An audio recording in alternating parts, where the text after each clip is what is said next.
ছোট্ট এই সূরাটি বেশি বেশি করে পাঠ করলে আপনার রাতারাতি তকদির ভাগ্য বদলে যাবে। আল্লাহর ভালোবাসা লাভ করতে পারবেন, সহজেই জান্নাতে যেতে পারবেন। প্রিয় ভাইরা আমার, সেই সূরাটি হলো সূরা ইখলাস। সূরা ইখলাসের ফজিলত এবং আমল সম্পর্কে বলবো।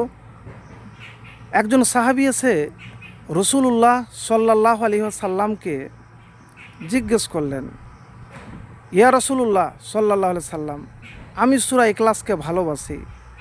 রাসূলুল্লাহ সাল্লাল্লাহু আলাইহি সাল্লাম তখন বললেন, এ ভালোবাসা তোমাকে জান্নাতে প্রবেশ করাবে।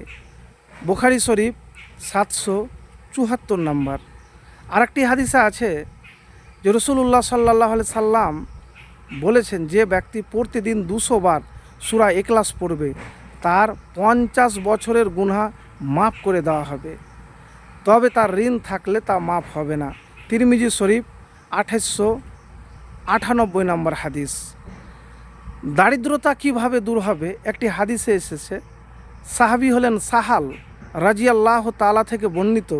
তিনি বলেন, এক ব্যক্তি রাসূলুল্লাহ সাল্লাল্লাহু আলাইহি সাল্লামের কাছে দারিদ্র্যের অভাবের অভিযোগ করল। রাসূলুল্লাহ সাল্লাল্লাহু আলাইহি সাল্লাম তাকে বললেন, যখন তুমি ঘরে যাও তখন সালাম দেবে এবং একবার সূরা ইখলাস পড়বে। এ আমল করার ফলে কিছুদিনের মধ্যেই তার দারিদ্র্য দূরীভূত হয়ে যায়। কুরতুবী 20 অধ্যায় 185 পৃষ্ঠায়।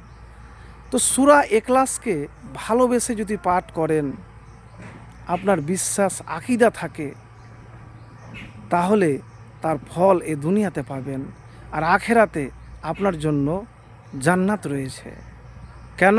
হাদিসে এসেছে যে রাসূলুল্লাহ সাল্লাল্লাহু আলাইহি সাল্লাম বলেছেন সাহাবীদেরকে যে এই সূরাকে যে ভালোবাসবে আল্লাহ তাকে ভালোবাসবে।